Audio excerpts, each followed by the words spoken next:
Le froid et la neige ont empêché la circulation des 70 bus de la TCAT dès le petit matin. Ce matin, nous avons eu des conditions atmosphériques très délicates. Nos équipes du service neige et moi-même étions sur le terrain dès 4h30. Et rapidement, nous nous sommes rendus compte qu'il était impossible, dans des conditions de sécurité normales, d'assurer les services. Je soulignerai que c'est la première fois dans les épisodes neigeux que nous venons de traverser que nous sommes contraints de prendre cette décision. La décision a été prise vers 5h30. Le trafic sera rétabli à 80% 2 heures plus tard. Cette perturbation arrive durant une période de négociation syndicale au sein de la TCAT. Ce matin, 3 chauffeurs ont exercé leur droit de retrait. Le droit de retrait est un droit permanent du Code du travail, bien évidemment, que nous respectons. On laisse toujours la liberté aux conducteurs qui sont les plus à même de juger de la situation réelle, de faire valoir ce droit. Donc, dans la matinée, nous avons eu 3 personnes qui ont soit senti le besoin de s'arrêter à un terminus de ligne et d'attendre un petit peu une intervention de véhicule, soit de salage ou autre. Une personne ou 2 sont rentrés au dépôt et ont repris désormais leur service après avoir pu vérifier sur le terrain que les interventions permettaient désormais de le faire en toute sécurité. La ville de Troyes a dû, elle aussi, prendre des décisions exceptionnelles. Il n'y a plus de stock de sel pour déneiger. La mairie doit faire face à des restrictions nationales. Des régions comme la Normandie, la Bretagne et aussi la Côte d'Azur et l'ensemble du Midi d'ailleurs ont besoin de stocks de sel.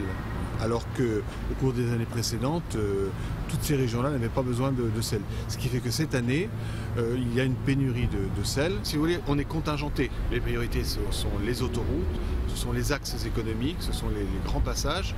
Donc, comme nous, on fait des priorités à l'intérieur même de la ville, au niveau de la France, l'État fait des priorités au niveau de ces axes. Il reste 20 tonnes de sel, soit l'équivalent nécessaire pour traiter les 180 km de voirie durant une journée. 1000 tonnes vont être livrées lundi pour l'ensemble du département.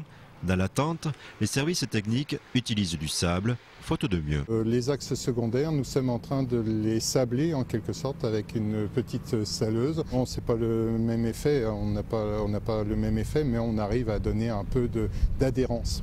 Les équipes d'astreinte sont tout de même rassurées. Météo France ne prévoit pas de fortes chutes de neige ce week-end. Reste le risque de verglas.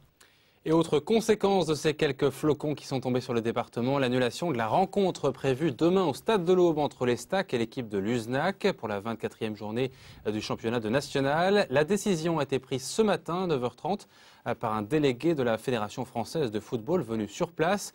Le terrain est impraticable, recouvert par 3 cm de poudre blanche. Le président du club, Daniel Mazzoni, est fataliste. Il a pris acte de cette décision. C'est le 2e report de la saison. Elle obligera l'équipe de l'Estac à rejouer. On écoute Daniel Mazzoni. Il a constaté l'état du terrain qui était enneigé, impossibilité de déblayer la neige sans endommager le terrain, donc terrain impraticable. C'est la Fédé qui va réorganiser son planning. Maintenant, quand est-ce qu'ils vont caler le match, on ne sait pas. C'est eux qui vont essayer de trouver un créneau. À mon avis, ça va jouer en semaine. Tous les week-ends sont pris jusqu'à la fin de la saison, donc ça se fera forcément en semaine, mais à quelle date, on ne peut pas dire aujourd'hui, on ne sait pas.